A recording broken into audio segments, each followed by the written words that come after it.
Koľko stojí čistenie fasády? Čistenie fasády a cena čistenia samotného je vždy individuálna pre každého zákazníka, keďže sa naceňuje jednak podľa zložitosti prístupu k danej fasáde, čiže akú veľkú plošinu potrebujeme, akú veľkú techniku musíme doviesť na miesto.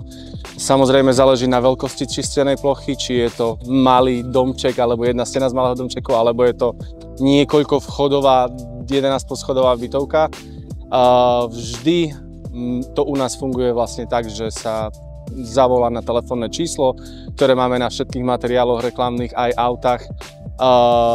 Od nás príde technik, ktorý daný objekt pomerá, pozrie si skutočný stav a spraví vzorku, aby zákazník videl, aký bude finálny výsledok toho čistenia na mieste, kde si sám zákazník vyberie.